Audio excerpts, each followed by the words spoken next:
morning, everyone. Please don't be shy. There's plenty of seats in the, well, especially the front row. This is going to be a really interesting conversation, so I really encourage everyone to come forward. If it bores you, then you can leave. I promise you it won't bore you, because we have two fantastic speakers coming up. My name's Aaron Pinnett. I am a senior associate in the Mubadala Responsible Investing team, and I'm also a member of Mubadala's Youth Council. Just a quick point on Mubadala. So as you can see around here, we are very committed to responsible investing. We are one of the sovereign wealth funds of Abu Dhabi. We have a net zero commitment, and we are working very hard with our portfolio companies to transition them for the future economy and to invest into the future economy. And as part of this, Melati and Laya are two fantastic speakers to maybe turn it into another dimension, into what innovative stuff there is out there in the activist space. So what I'll do is I'll let Melati and I'll let Laya introduce themselves, but they are both from the We Are Family Foundation, delegates of the We Are Family Foundation, which is a foundation set up by Nile Rodgers of Chic fame, and aiming to bring together intergenerational solutions for the climate crisis. So what I'll do, please Laya, please Melati, please in turn introduce yourselves and your efforts. Thank you. Hi everyone, thank you so much for coming. I am Laya, I'm 22. I am originally from India but currently based in Singapore. I recently graduated with my bachelor's in mechanical engineering, and I am an innovator, sustainability researcher and environmental conservationist. To talk about my work, I basically do bridge building between technological proposals and real-life implementation of these proposals. Well, I'm super honored to be here and to sit next to you, Laya. I am Melati. I'm 22 years old and I'm a full-time changemaker from Bali, Indonesia. I started my change-making journey when I was 12 years old. So half of my life I've been involved in the space of change-making, specifically on the island of Bali to say no to single-use plastic bags. And in 2019, a ban came into place thanks to the effort of so many like-minded organizations on the island on plastic bags, straws, and styrofoam. And today I'm full-time creating a platform called Youthtopia, which showcases programs for other young people to learn how they can create change as well. So I'm excited to be here and to be part of this conversation. Great, thank you very much, and we're honoured to have you. Thank you so much. And part of this session and the sessions curated by the Mubadala Youth Council are to do exactly this, right? Inspire youth, bring a youth voice to the COP process, which is just so important. And Melati, if I may, I would like to start with you. So, coming back to your time growing up on Bali, can you please give us your insight into your inspiration behind why you wanted to create Bye Bye Plastic Bags and your journey to Youthtopia, which you lead now? So my starting story is quite easy. I always get the question of, was there a moment? Was there an aha? And honestly, growing up in Bali, I'm not sure if any of you have ever been to Bali before, but the nature there is absolutely the most beautiful thing ever. And we have rice fields, we have the mountains, the ocean, the beaches, and my starting reason was simply the love I had for the natural world. And growing up there my entire life, at 10 and 12 years old with my younger sister, it wasn't rocket science to see that our environment, the nature that we loved so much, was under threat of plastic pollution. It was everywhere. As we were growing older, the problem of plastic bags and plastic pollution was growing bigger. So we said, enough. And without a business plan, I know, without a strategy and definitely no budget, we started our first organization and NGO, Bye Bye Plastic Bags. And through that experience, learning by doing, which is I think a strength from our generation, I had the opportunity to travel around the world and share our story of Bye Bye Plastic Bags with millions around the world. I spent more time in other students' classrooms than in my own classroom. My teachers were not so happy with that, neither were my parents, but I learned so much because every time I shared the story of Bye Bye Plastic Bags, it became a living example that kids can do things. And when young people, or even now, when you can see something, when you can see a role model, you can envision yourself becoming that as well. And that's the work that I do with Youthtopia now, and the natural next step, moving from plastic bags to youth empowerment and education, is just naturally I wanted to create more, I wanted to showcase all of the change makers and all the different ways of being a change maker to as many young people as possible. Great, thank you. And I'm seeing a lot of young children up there. Come forward, come Come, forward. sit. Come and sit. Hear from future inspirations like Melati, like use Youthtopia. Don't be shy. And Laya, if I can turn over to you, we were talking just over there about the number of inventions that you've been working on. Locust farming, sustainable packaging, exhaust filters. The list is endless and so diverse, it's inspiring. Can you talk about how you come up with these ideas, how you're thinking about them, and how your role in developing these? Sure. So basically what I have observed is that even though there were so many research papers online, so when I started working on mangrove conservation, the first thing I did was do Google search, and there were so many research papers and projects about it, but none of them were implemented in real life, at least in my city. And through the projects that I work on, the things that I noticed are that it's not just enough for a researcher or a scientist to just develop the solutions. You also need to make them affordable and accessible to everyone. And that is only possible when you also include those people in your research process. So I kind of interact with these communities and ask them how they have been dealing or tackling these issues. For example, what I've done is for the 4D printing of ceramics, I kind of thought it would be interesting to talk to potters because they've been working with ceramics for so long.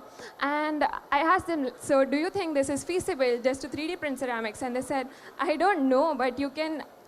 But we've been doing this. We've been firing pots in kilns for like centuries in order to get these surface curvatures and the surface finish and all of that. But we call the same thing in lab as the rate of change of shape over time when subjected to external heat or pressure. So it's just complex words. So I thought when we can have these meaningful conversations with these communities in an understandable and non-complex way, it would be really life-changing, at least for me, to kind of get those inputs.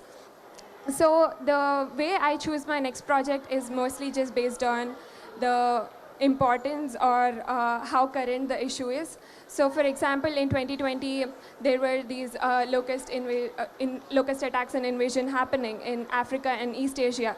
And paired with the pandemic, there was a famine situation going on in Africa, and people were dying out of hunger, but nothing was being done about it. Even the helicopters were reluctant to go and drop the food off in those areas due to the pandemic situation. So that is how I wrote a research proposal about this project, submitted it to National Geographic, and how I became a young explorer. And then I found my mentor for it from Harvard University. So I don't just go to a professor and work on the projects that they already have. I just come up with my own self-proposed projects and then start to work on them. And if anyone wants to support it, then they're welcome to. And so, taking on that example, you saw the problem of food security that was happening in Africa at the time. What countries specifically were the droughts and issues coming up in? So it was mostly Africa. It was focused on Africa because initially the direction that I had for this project was very different. I just wanted to assess all the technological proposals that were already existent and see which one is the most feasible to be implemented in real life. But then I interacted with few families of my friends in Africa and America and all of that. And then I asked them, like, so why do you think this problem isn't being tackled even though it has been around for centuries? And they said, I don't know all about that, but you know, I can give you delicious recipes for locust fries and kebabs. And that made me think that, okay, so people actually have been making use of this challenge. They view these challenges as opportunities. And I thought this could be a great conceptual shift to create this sort of win-win situation.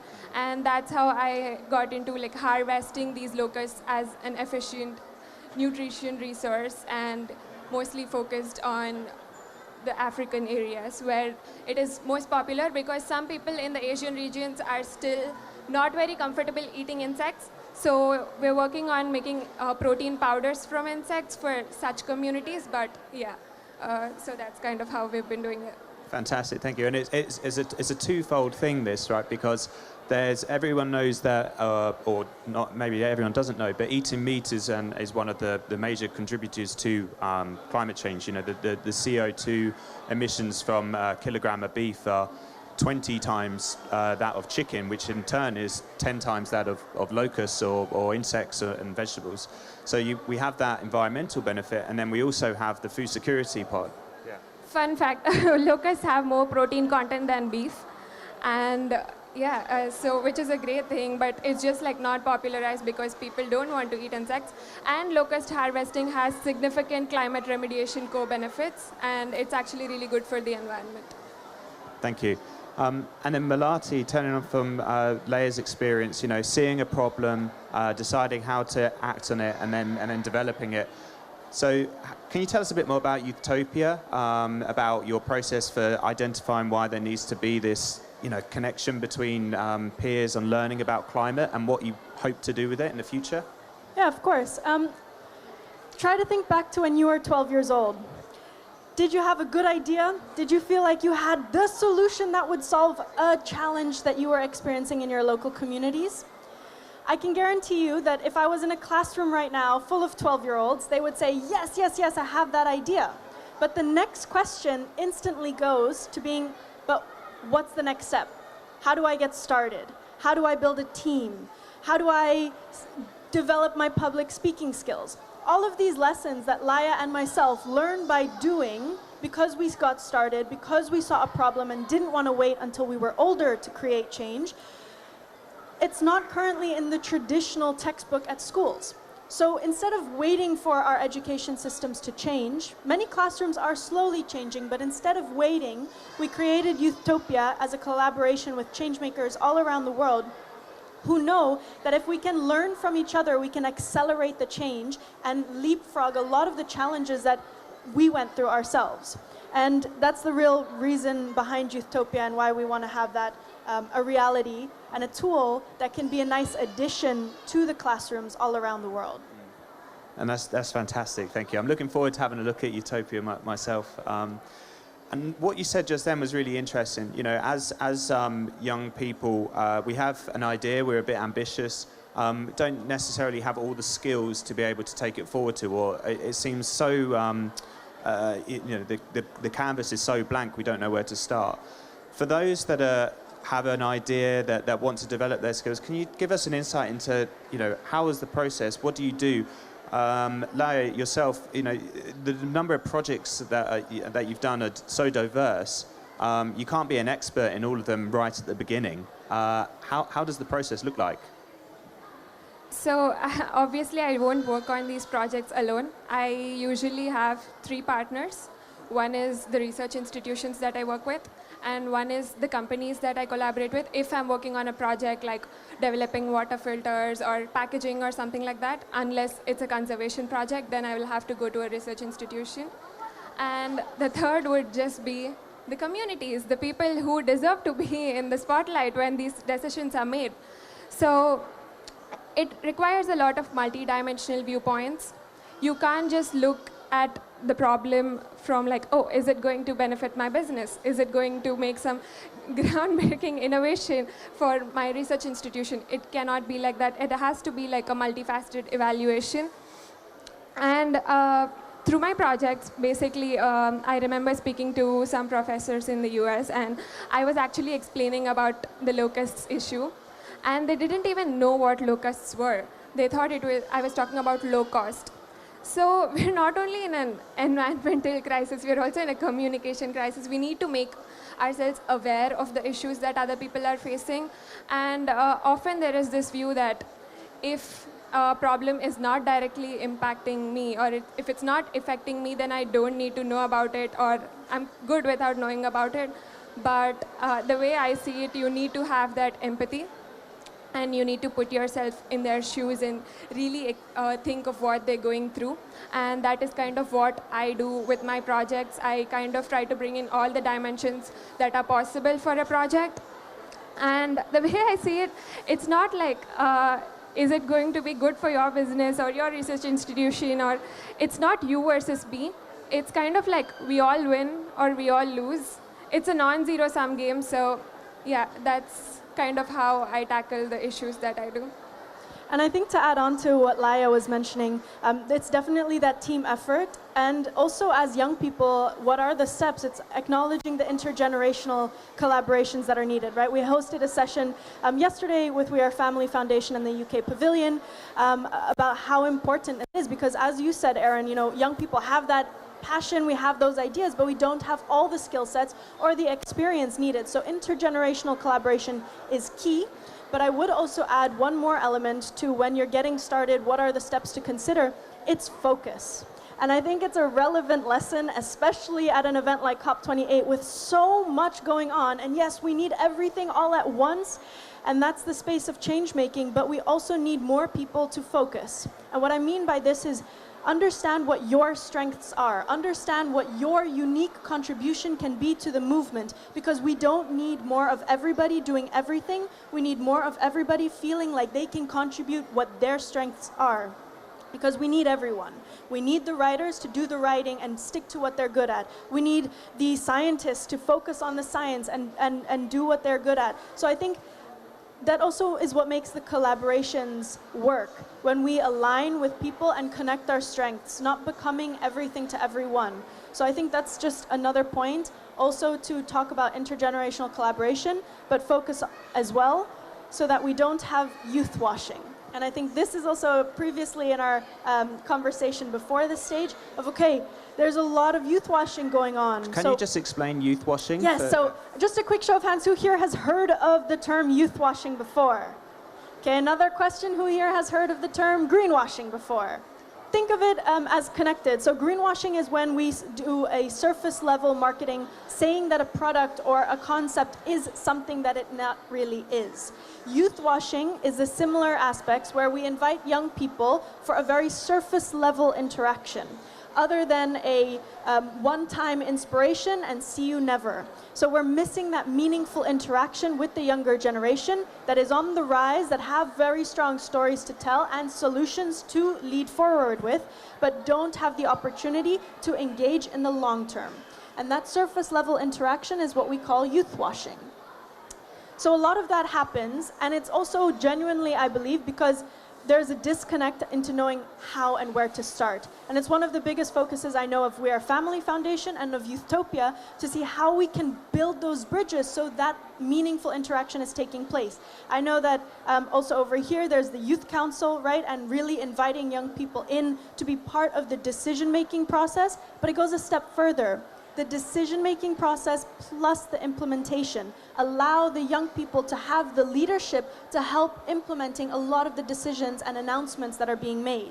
Because we have the willingness, we have the energy, and we will run with it. Because if one thing is for sure, we know we don't have the luxury of time to wait. Wow, what a fantastic point, such a powerful point. Just to add on to what Melati said, I've been saying this thing yesterday, and I think it's a good time to reiterate this. So during my work, usually whenever I go with these grand ideas to all these researchers, usually they just say like, oh my God, you're so young, so naive, and you know, you just have these grand ideas which are not good enough to be implemented or will not happen in real life. And they say that youth have too much optimism without wisdom. But my question is, how helpful is older generation's wisdom with cynicism?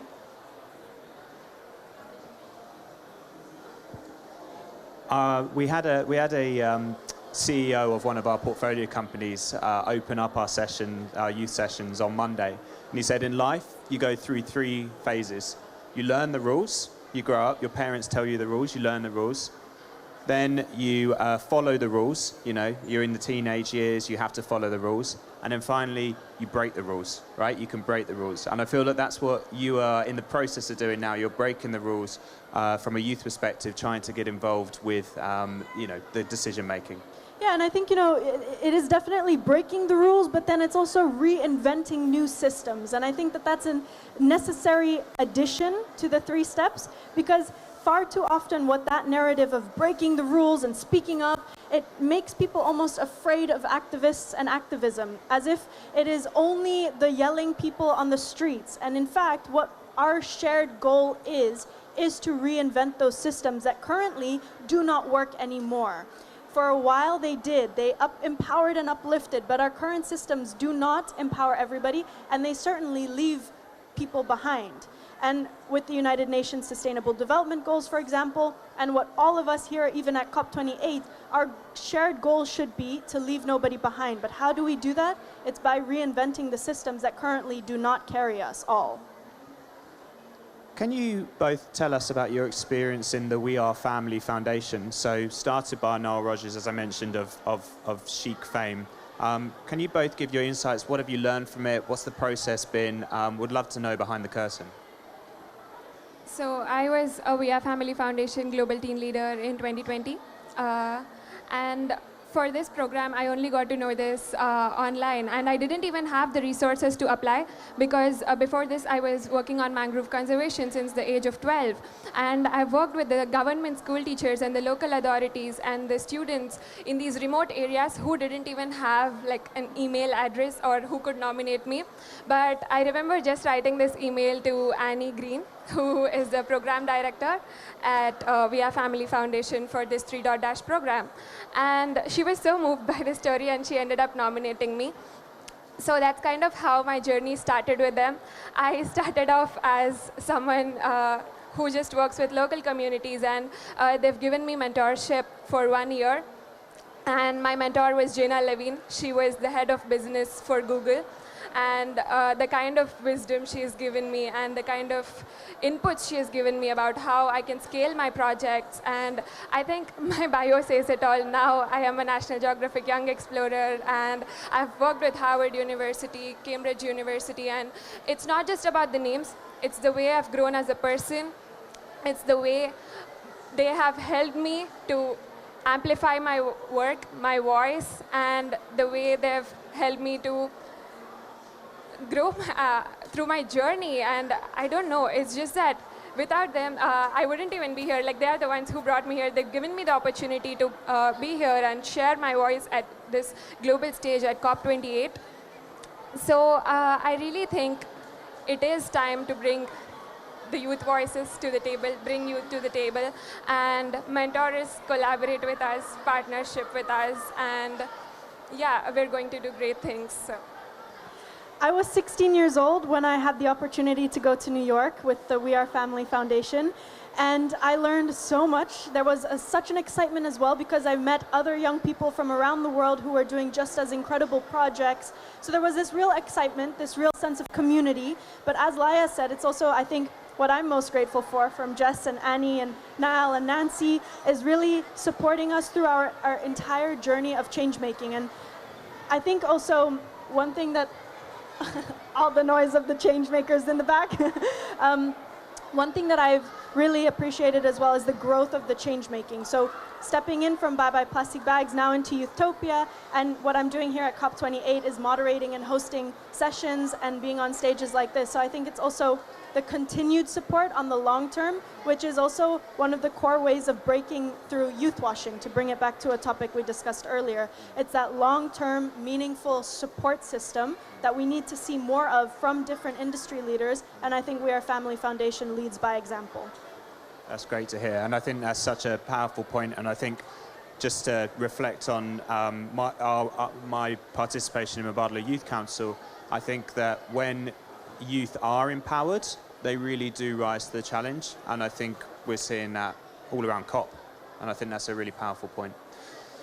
This next question is about the future, and I'd really like to hear, as global change makers yourselves, the next frontier for climate and sustainability. What do you think are, from your perspectives, the really cool, innovative, new future ideas that we can all work on?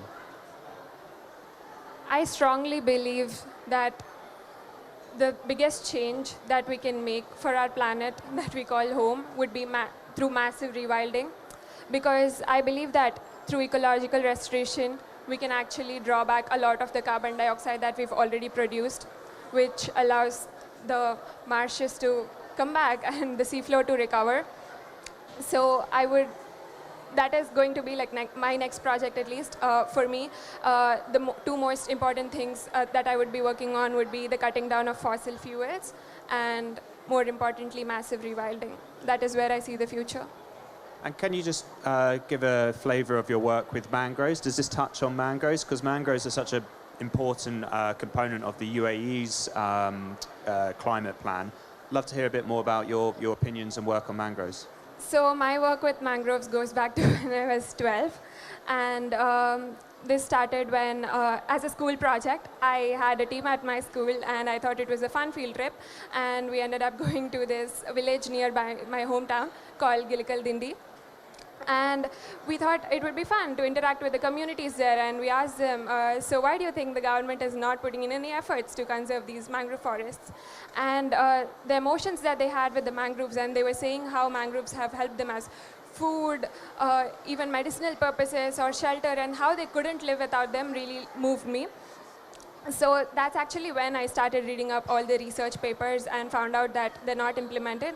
And upon doing more research, I found out that our neighboring state, which is called Tamil Nadu, the rural areas there, which already had the mangroves, they were cut down, and there has been like floods and cyclones, and the rural areas actually sank. And around the same time, our state was split into two, and my hometown was made like the capital, and the government ordered to cut down these mangrove forests, which would lead to the same situation again in my state. So the problem is obvious, it's just that nobody wants to act on it. And I was really trying to prove how these mangroves act as the natural coastal fencing for our regions. And we had to write a lot of reports and presentations and collect a lot of data by talking to the local authorities and even gathering the voices of the local communities who are on the front line and who would experience all these issues. I mean, it's easier for us to sit in the city and say, it's okay if the mangrove forests are cut down, relocate somewhere, but it's been their home. And we were really trying to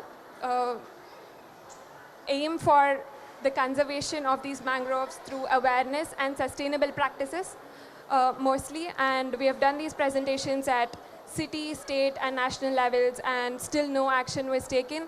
But suddenly 1 year later, when I got a national award for this, my state wanted to publicize it.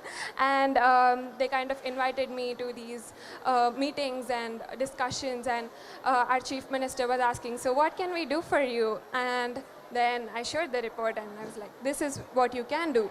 You can just conserve these ecosystems, stop cutting them.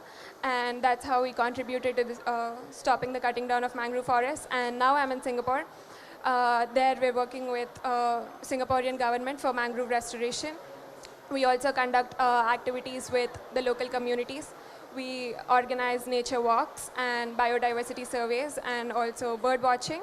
So we kind of try to make it fun and engaging for the youth over there while also explaining them without their notice, slightly like sliding in the information about why it is important to have these mangroves and these ecosystems and how it can impact the aquatic animals or plants that are in those areas. Yeah, let's give that a round of applause, because that's so much, and it's also so important, because one of the common themes that I'm hearing as well from what you were mentioning is the importance of education. And I strongly believe that change can happen in the classroom. So Aaron, to answer your question as well of what do I think is one of the necessary steps for the future is definitely a change in the education industry. And think back for a second, if we look at different industries, the car industry, 100 years ago or 50 years ago, the car of 50 years ago looks very different than the car of today. A mobile phone of 50 years ago looks very different than a mobile phone of today. But let's look at the classroom of 50 years ago and a classroom of today. Very little changes. And this needs to change if we want to accelerate. Because if we don't know the problem, how can we ask for young people to be part of the solution? And that's one part, change in the classrooms of what we're learning. But also empowering our leaders with the science knowledge that they need to understand, or university students, or CEOs and business managers. We all have to accept that sustainability and climate action starts with knowledge. And if we don't create spaces where we can learn to understand, then we will stay stuck in a problem because we're too afraid to change. And I think this is something that I strongly believe needs to happen more of if we want to see change happening from everybody taking leadership. I think we'll all applaud that. And maybe I'll turn it to a final question before we open up to any questions that the audience might have. But We've talked on collaboration, intergenerational dialogue, focusing on the issue, really understanding the issue. What would be each of yours one piece of advice, or most important piece of advice for future leaders, young activists, and innovators looking to make a change in this space? Sure. So I think the biggest issue that the youth is facing in current generation is that they don't believe in themselves. So my message, or what I would like to say to them, would be the leader of your own life, be the voice of your own. We believed in ourselves and we are here, and if we are here, you can be too. I think my advice is don't forget why we're doing it. And I believe one of the biggest challenges that leaders today face is a disconnect to the natural world. We forget that the sky, we have to look at the beautiful sunset, this beautiful world that we live in. And if you forget, join me on the count of 3 to take a deep breath in, okay? 1, 2, 3. Take a deep breath in and out. And let's take another deep breath in and out.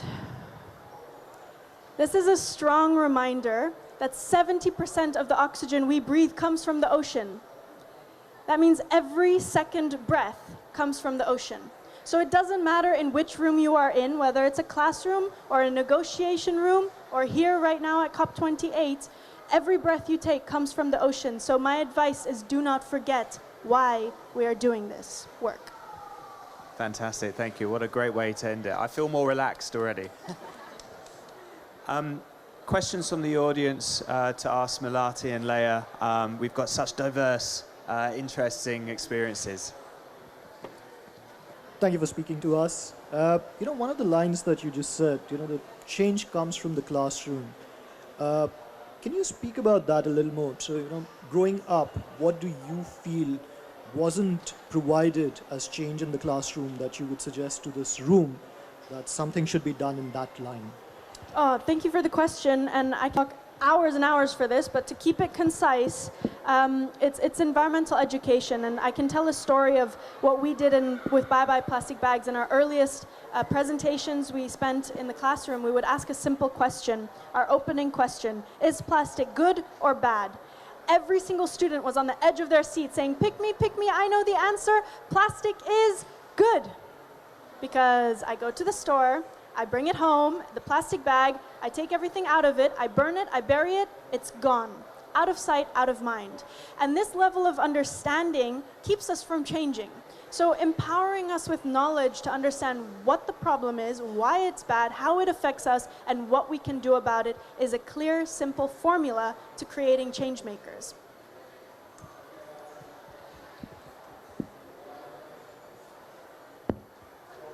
I like these questions that I ask when I'm in the audience. First of all, thank you both for joining us. What is it, and I've asked other members from the We Are Family Foundation this question, but I think it's very important that we set the standard and the tone. What is it that we can do as youth leaders to work with you guys on various projects? Or what is the starting point where us youth leaders can connect with change makers like yourselves on our personal projects? Yeah, I think I can. This is also the foundation of why I started Youthtopia, and also the value of We Are Family Foundation, right? This sense of community, and I think young change makers from all around the world, it doesn't matter really what you're focusing on, whether it's science and food and agriculture, or whether it's plastic pollution or education. I think first and foremost, it's again the power of a conversation. And that's what I felt the most value. Also being here at COP28, I've been following the COP conferences since I was 15 years old. And every time I'm here, it's the joy of connecting with other youth leaders, but also to have just that informal space to connect, to have a conversation and say, this is what I'm working on, what is your advice? And to be able to have that peer-to-peer connection is the strongest value. So that's, I would say, the first step. Laya, I don't know if you have anything to add for what's next after the conversation? I agree. Usually when we say of collaboration, people just think we need funding support, but it's not just that.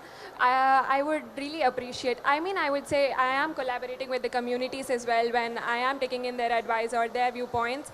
So it can be as simple as just having that conversation and trying to give their own inputs or their perspectives into it, because in the end what we're doing to develop a solution is a multifaceted evaluation, and it can be as small as just a conversation and really trying to understand or even have enthusiasm in the work we do. And I know so many people of you are here, like so many of you are here at such early time in the morning, and this is encouraging. So yeah, it can be as small as that. Thank you both. Okay. Laya, Melati, thank you so much for offering your insights. It's been an absolute privilege and really very interesting. So thank you so much. Thank you.